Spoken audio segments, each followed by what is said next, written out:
The governor and I, the governor of the Bank of Canada, have been delighted to welcome everyone to the Canadian Rockies here in Banff, Alberta, and it was a very successful G7.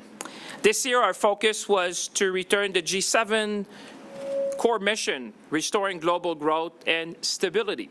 As the host country, Canada had both the privilege and also, I would say, the responsibility of shaping the economic agenda for this landmark 50th G7 meeting.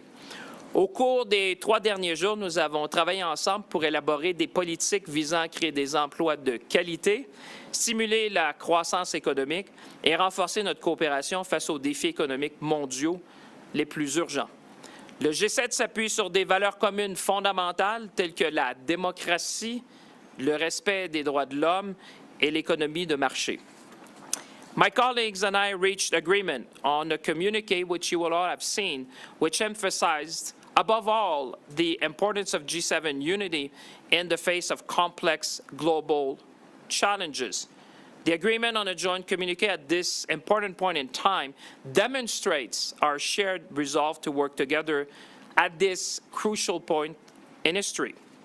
During this week's meeting, we had productive and frank discussions, very constructive, very engaging discussion on the global economy, on global imbalances, on non-market policies and practices which have led to overcapacity, combating financial crime, and artificial intelligence. So as you can see, we had a broad-based agenda, and we found common grounds.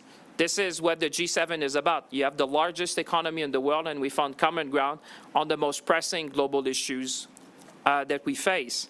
We also discussed the situation in Ukraine, during which Minister Marchenko participated.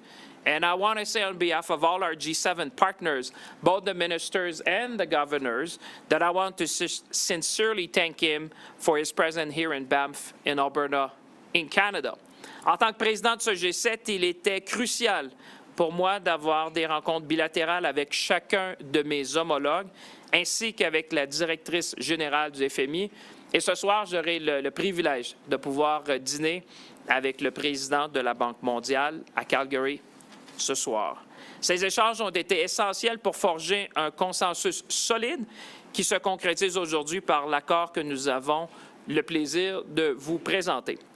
Canada came to this 50th meeting with clear priorities, fostering growth and restoring stability to the global economy. And I'm proud that these goals are reflected in our shared efforts and in the communique. Ministers and governors agree on a number of things. Let me mention a few of them. A financial crime call to action to tackle financial crime, including money laundering and terrorist financing, as part of our steadfast commitment to this effort to combat financial crimes around the world.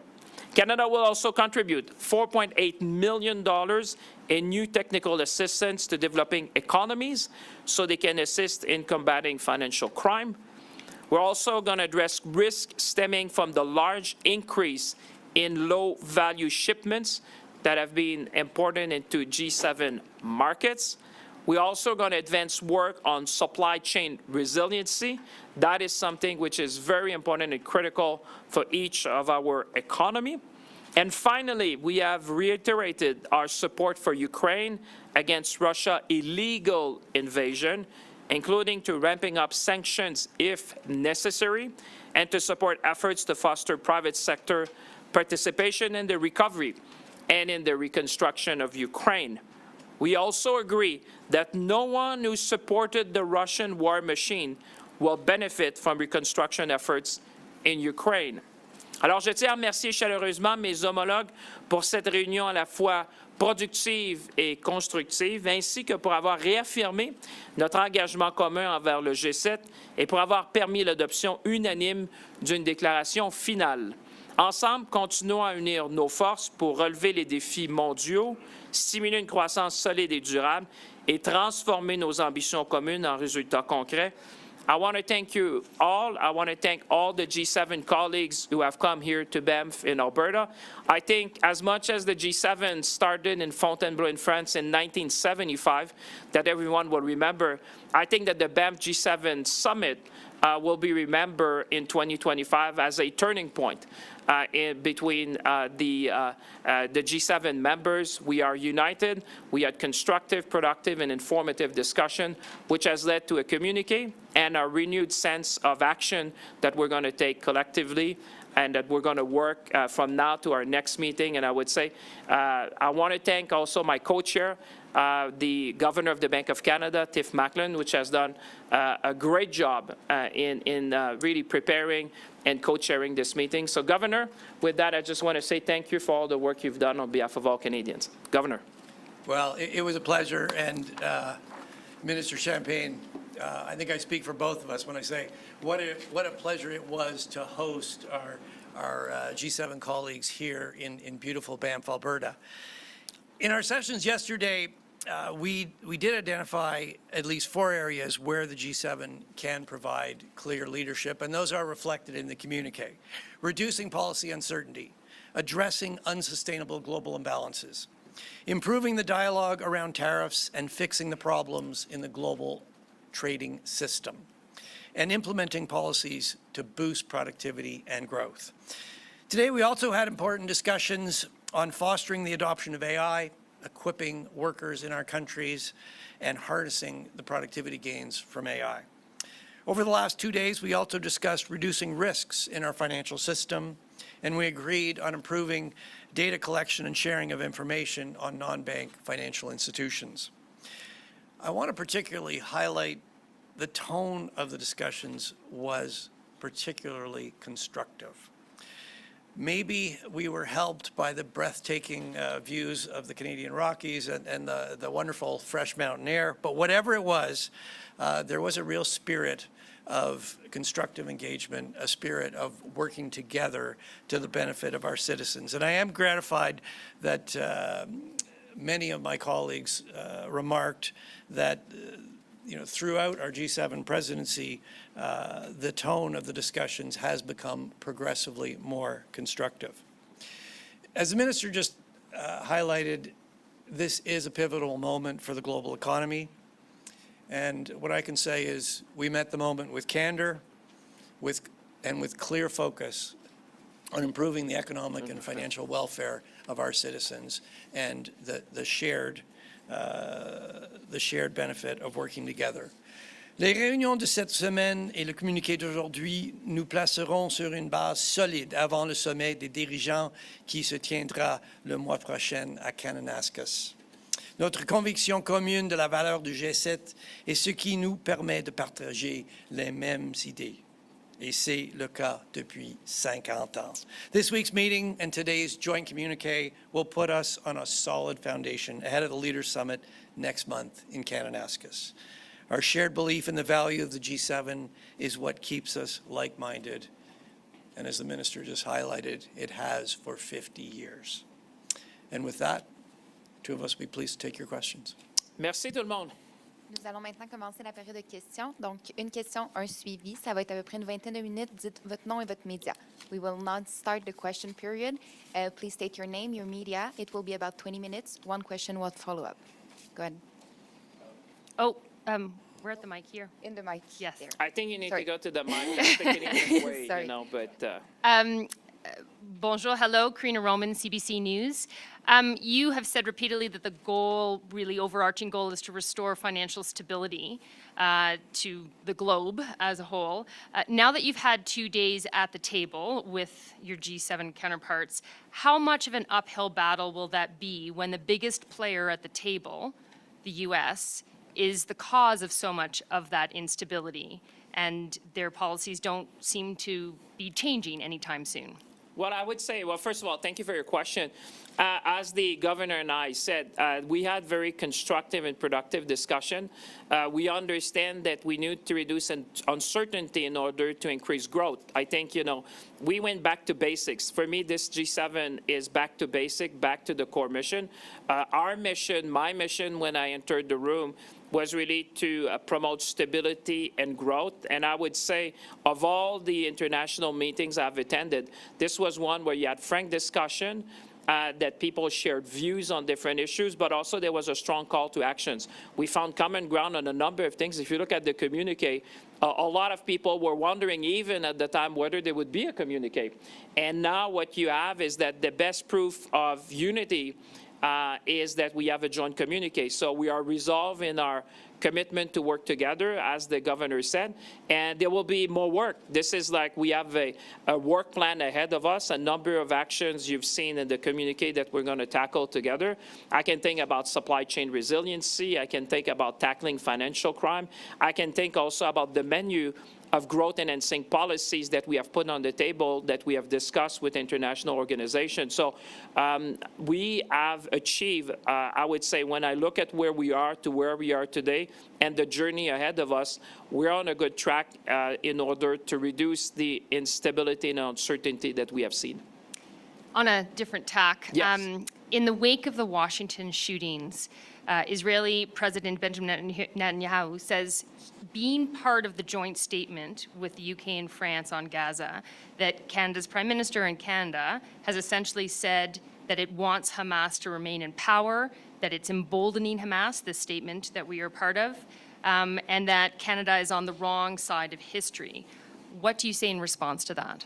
Well, I would leave that to the Prime Minister. I have, the governor and I have been very focused, as you would expect, on these G7 meetings. They are very important. We're shaping the global agenda. I have seen the comments, but that will leave the Prime Minister to comment on behalf of the Government of Canada. Next question. Hi, Rachel Aiello, CTV News. Yes, it's great to see you. Nice to see you as well, Minister. Were Trump's tariffs as much an elephant in the room as it seems, or were they addressed head on? Well, there's always discussions about how we can do better amongst the G7 members, because obviously we have big things to tackle, and there's always discussion about how we can have more freedom, I would say, of goods between and trade between our countries. So there's no doubt that there's discussion around that policy of tariff by the United States. But I would say there's also a very constructive discussion about what's the way forward that we can adopt and where can we find common ground to tackle other global challenges, like we've seen overcapacity, non-market practices, which are affecting our respective economies. So I would say constructive discussion, and obviously you would expect in these meetings, that's the essence of the G7. It's a forum for discussion, a forum for action. So people put issues on the table that they have, but at the same time, we are united in our resolve to restore as much as we can stability and also have more growth amongst the G7 economies in the world. Ben, écoutez, on a abordé beaucoup de choses durant ces réunions-là. C'est normal durant ces réunions-là qu'on ait des discussions franches, des discussions constructives. La question des tarifs revient dans ces discussions-là, mais aussi, il faut mettre ça dans le contexte où les collègues sont prêts à regarder différentes mesures qu'on peut prendre ensemble pour augmenter, j'allais dire, pour ramener plus de stabilité, pour ramener plus de croissance. Il y a beaucoup de choses qu'on peut faire ensemble comme pays du G7, et je pense que le communiqué donne un bon exemple de toutes les mesures sur lesquelles on a pu s'entendre en disant, en travaillant là-dessus, on sera en mesure j'allais dire, de promouvoir la stabilité, mais en même temps la croissance qu'on a besoin de voir dans les différentes économies. And you've called the war in Russia's war in Ukraine, illegal, but the communique doesn't include that strong of language. I'm just wondering, did the wording of the communique have to be watered down to appease Besson? No, I would say no. Obviously, I think you have seen that the G7 stands shoulder to shoulder with our Ukrainian colleagues. We had Minister Marchenko with us, Tiff and I. He was warmly welcome. We had a discussion about whatever additional sanctions that may need to be taken in order to hold Russia to account. And at the same time, you have seen that we have put in the communique something that was reflected also by Secretary Besson back in Washington, that no one and no entities who who somehow supported the Russian war machine should benefit directly or indirectly from the reconstruction that we'll have in Ukraine. And as you know, this is going to be a huge effort. There's a moral imperative to support Ukraine during the war, but also during the reconstruction. But at the same time, we're talking about something close to $524 billion over a decade. So this is going to be an immense endeavor, and that's why earlier this week, I sat down also with Canadian pension funds and Canadian entities to see what's the role that Canada can play in these very important reconstruction effort in Ukraine. Next question. Paul Vieira from the Wall Street Journal. I have one How are you doing, sir? Very well. I have Good one to see you. question for Mr. Champagne and one question for the governor. Mr. Champagne, what specific demands did the Treasury Secretary make with you in your bilateral and with the other G7 members before any sort of tariff relief from Washington can unfold?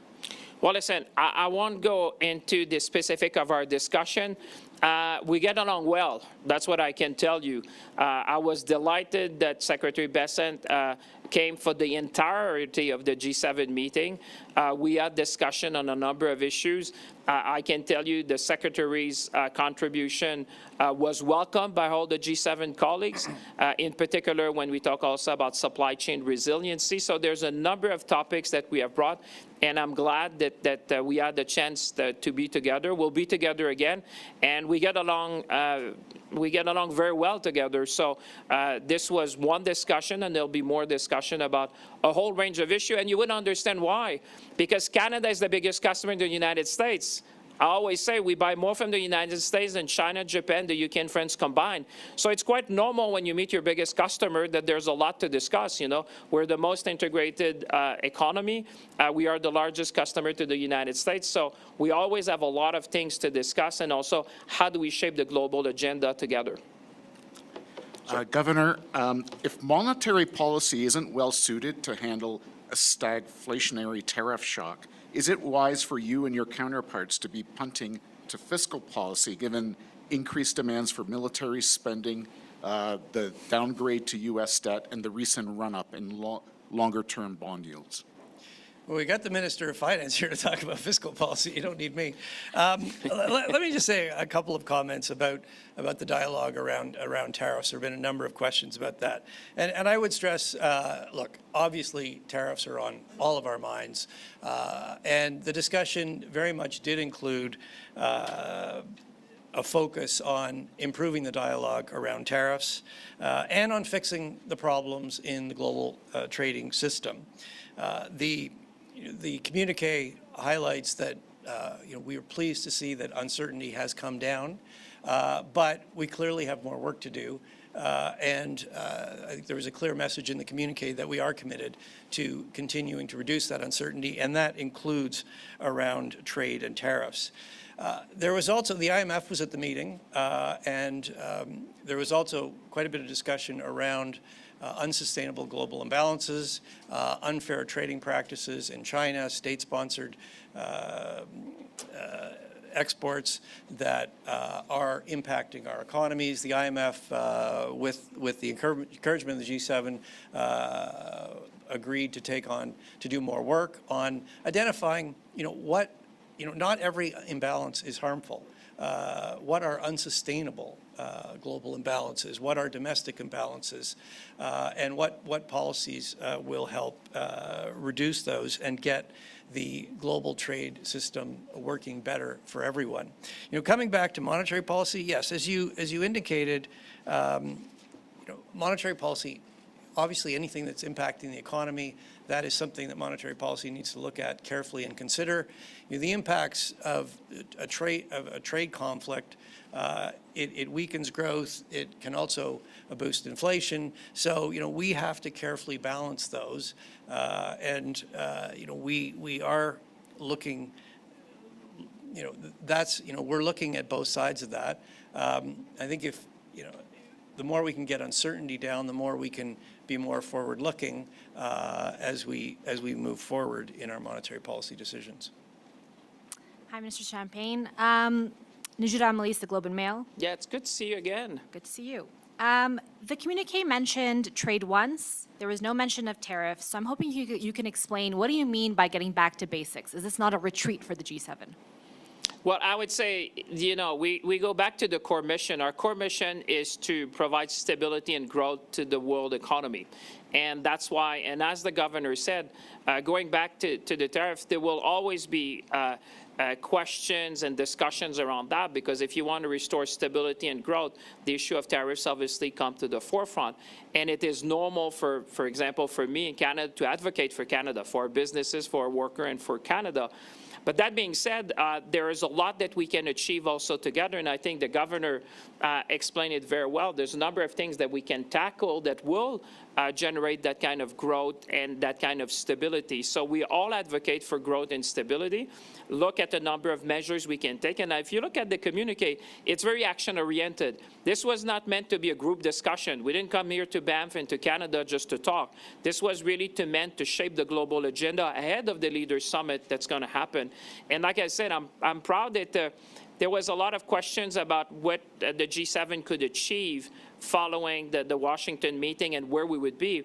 And I think you've seen the communique and the action taken around Ukraine, around financial crime, around productivity, around resiliency of the economy, around growth policies. I think it sends a very clear signal to the world, people who are watching at home, that the G7 is united in purpose and in action. And I think that's what people want to see, because the G7 is the forum in the world today that you can tackle global challenges.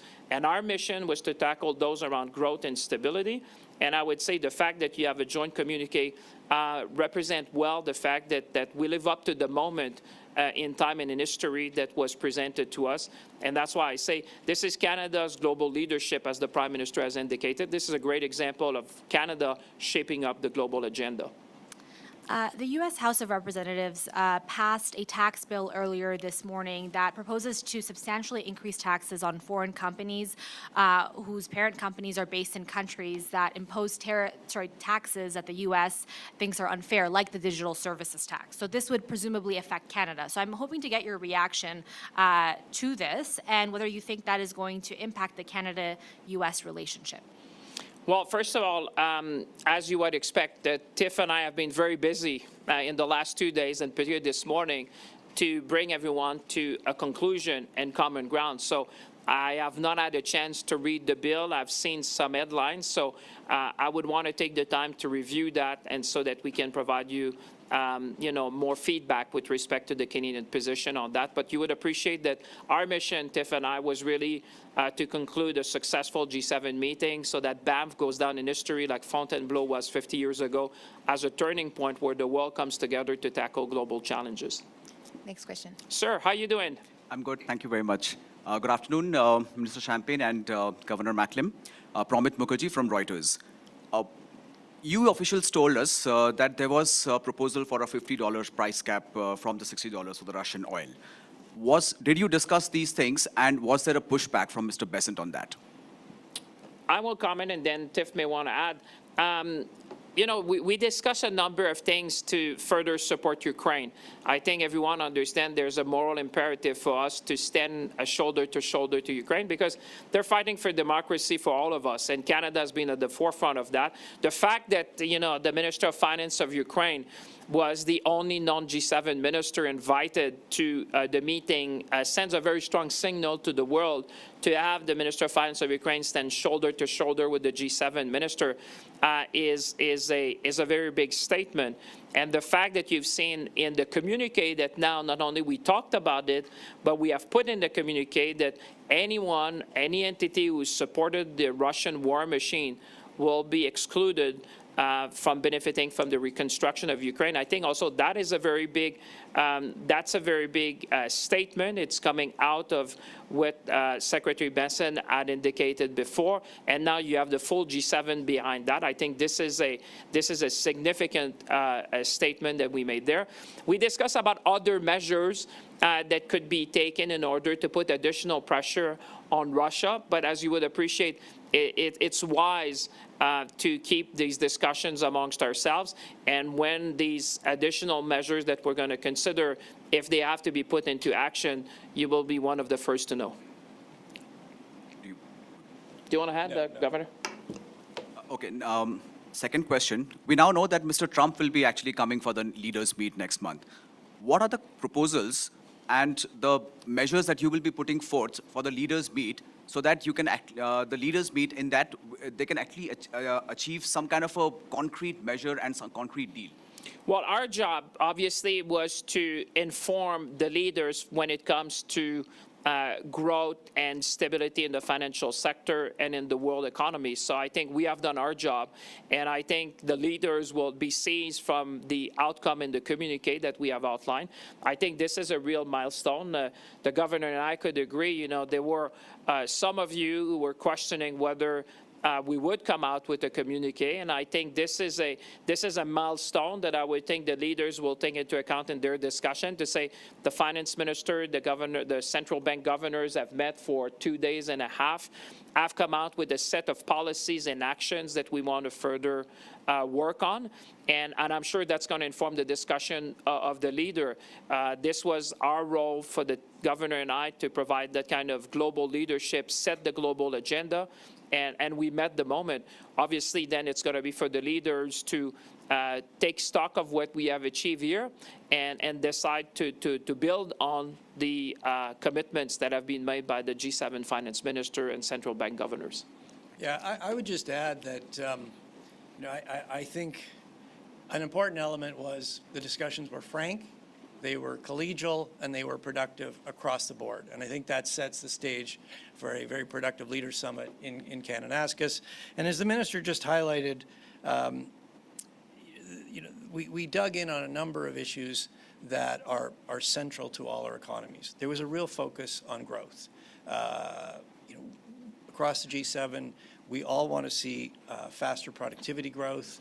Productivity growth solves a lot of problems. It's higher wages for people. It's a bigger tax base for the Minister of Finance. It's more growth without inflation for the Governor of the Bank of Canada.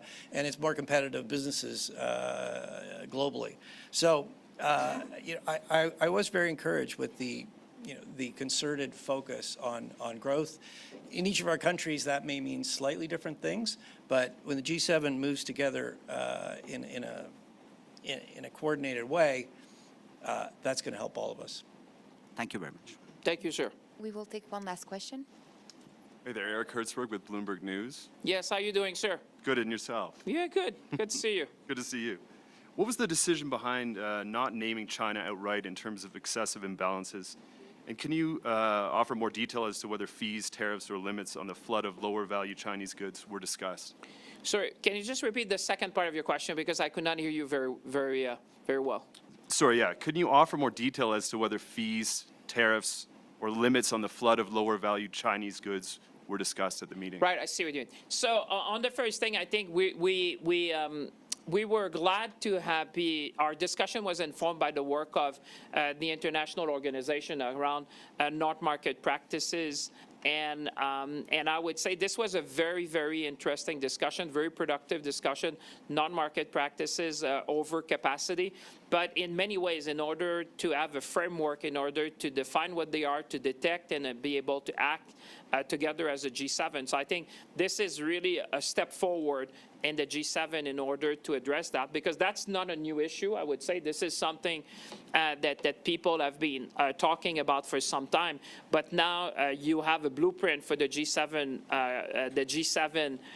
to be able to identify what they are, to be able to track what, you know, their impact, but also to be able to act. So this is one step forward in the right direction. And it goes to what the governor was saying, you know, when you're talking about growth policies and the spillover that this overcapacity can have to our economy and how we're going to react, this is really a step forward. And, you know, when I say where you find common grounds, people have talked about tariffs, but definitely there will always be tension around tariffs, but there's also places where you find common ground and saying this is one of them. With respect to low-value shipment, this is something that we had looked at and you know, the impact that it posed to our respective jurisdiction, you know, the very large increase, the issue around, you know, that could facilitate all sorts of things in terms of illicit drugs. We've seen a number of other activities that we want to make sure we coordinate our policy action around that. There's a big environmental footprint from these low packages. There's also challenges in terms of customs and duties around that. So the fact that the G7 has decided to really look into that more, I think is a good message, because also that, as you know, is very detrimental to domestic small retailers. And so therefore we want to look at that. Obviously, Canada is probably in a better place than many because, you know, our thresholds are already very low. We inspect pretty much all the packages that come into our country. So, but we want to see also a level of coordination, because you have to think about global logistics. We were mindful that if these global logistics, to the extent we can align, have track, you know, mechanism in order to be able to detect those that could be problematic. I think this is a step forward for the world.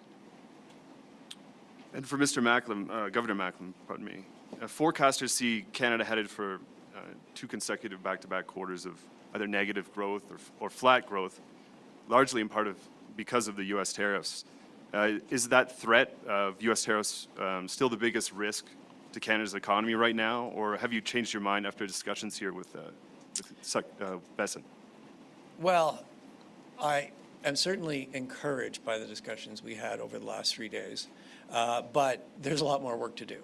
And if you go back to our January monetary policy, or sorry, our April monetary policy report, faced with a great deal of uncertainty, we actually didn't publish a central scenario. We published 2 different scenarios. I mean, in terms of the outlook, we're going to get the first quarter next Friday, first quarter national accounts. I think we'll see how it shakes out. What we've seen in the data is it looks like a pretty big pull forward on exports. Exports are going to hold GDP growth up. You'll probably see some inventory accumulation. That'll hold it up. On the other hand, I think consumption is going to be weaker than it was in the previous quarter, and business investment in particular, I think, is probably going to be quite a bit weaker. Certainly, what we hear talking to businesses is they're really pausing their investment. They're waiting for more clarity on the way forward. What that means is you get to the second quarter. I expect the second quarter will be quite a bit weaker, just because the consequence of a pull forward means you're going to have less in the next quarter. You could see some inventory decumulation. So yes, I'm expecting a weak second quarter. Where we go from there, I think, really depends on what happens to tariffs.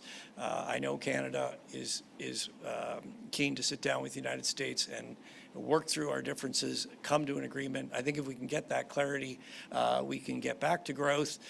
Clearly, if things move in the other direction, yes, it'll be worse.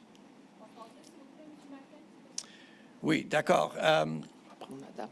En termes de l'évolution de l'économie, le PIB pour le premier semestre, les exportations vont être fortes.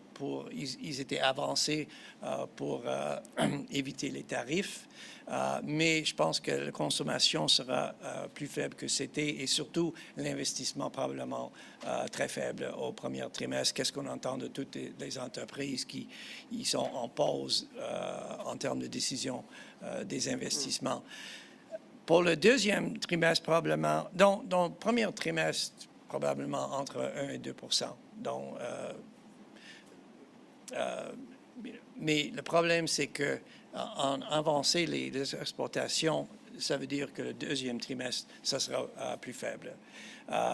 Et après ça, vraiment, on verra. Ça va dépendre beaucoup qu'est-ce qui se passe. Et je sais que le Canada veut engager avec les États-Unis pour avoir un nouveau engagement en termes d'échange. Et je pense que s'il y a plus de clarité, moins d'incertitude, on peut retourner de la croissance. Sinon, oui, l'économie va être faible. On va prendre une dernière question. Allez-y, madame. Une relance, parfait. Bien, d'abord, je vais faire du chemin sur ce qui vient d'être évoqué sur la question des tarifs. Vous dites que vos discussions avec les États-Unis se sont bien passées, que vous vous entendez bien. À quel point êtes-vous rassuré par ce qui s'est dit dans ces rencontres pour penser que peut-être le Canada ne fera pas l'objet de nouvelles vagues de tarifs de la part des États-Unis?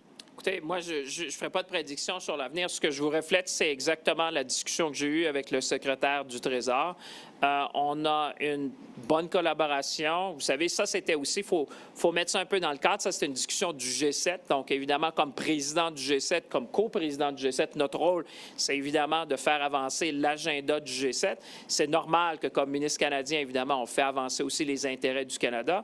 Mais le fait qu'on puisse se parler, le fait qu'on puisse échanger de façon très directe, de façon très productive, le fait à chaque fois que j'ai l'occasion de rappeler à nos voisins américains l'importance du Canada dans l'économie intégrée nord-américaine, moi, je pense que c'est une bonne chose. Vous comprenez que mon rôle, c'est évidemment de défendre les intérêts canadiens, les travailleurs canadiens, l'industrie canadienne, mais aussi, en même temps, dans ce rôle-là du G7, moi, je pense qu'on a réussi, avec le gouverneur de la Banque du Canada, à vraiment mettre un agenda de l'avant qui va nous permettre de réduire l'instabilité et de favoriser la croissance. C'était vraiment l'objectif qu'on s'était donné.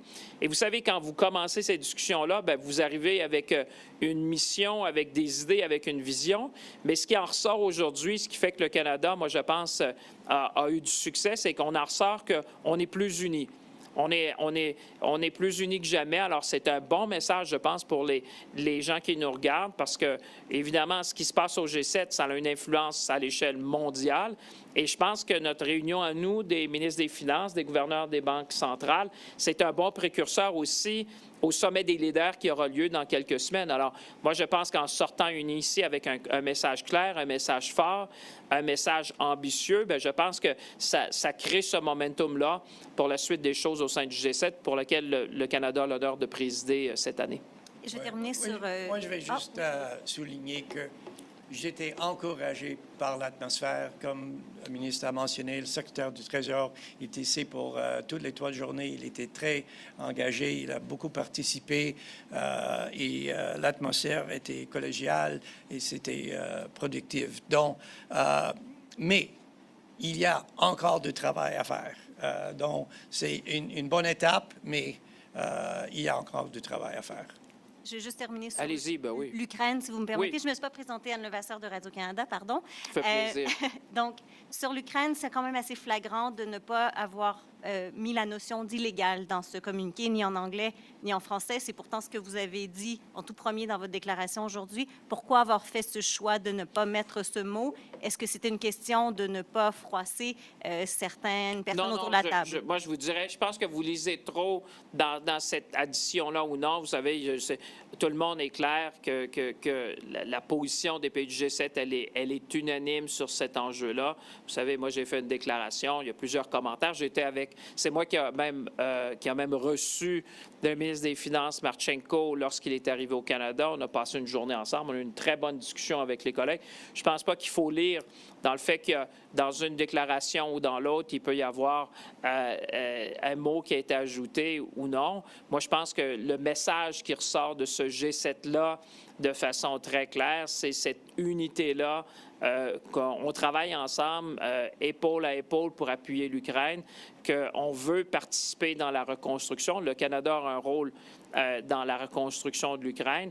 Et en même temps, je pense que le paragraphe qui devrait attirer le plus votre attention, c'est celui où on a repris un peu cette idée-là, qui avait été avancée par le secrétaire du Trésor américain, Bessent, en disant sur les entités qui auraient pu appuyer de façon directe ou indirecte la machine de guerre russe ne pourront pas participer à la reconstruction. Moi, je pense que si vous cherchez un élément fondamental, un pilier de cette déclaration-là du G7, bien, vous l'avez devant vous parce que de mettre ça dans le texte, c'était vraiment un élément clé du soutien des différents pays, évidemment, au G7 à l'Ukraine. Alors, je pense que c'est là que vous allez voir, c'est vraiment là où je pense que le cœur de notre engagement collectif, vous allez le trouver dans ce paragraphe-là.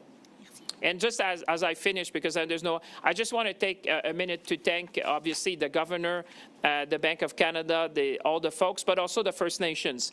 The First Nations here who have welcomed us in this beautiful town, in this beautiful landscape. I want to thank also all the folks here in Alberta, in particular in Banff, who have been great hosts. I can tell you, I have done a few G7 in my life. I've done a few G20, but the delegates are leaving here more inspired than ever. I left today with 3 words. I said, let's seize the moment, let's be ambitious, and let's, let the world see our unity in purpose and action. And I think everyone is leaving Banff, everyone is leaving Canada inspired by the work that we have achieved here. And I think we did a great favor to the world by shaping a global agenda that will deliver for people around the world. So in that, I just want to say thank you for our hosts and the First Nations who have been with us here in Banff in Alberta. Merci tout le monde. Merci. Merci.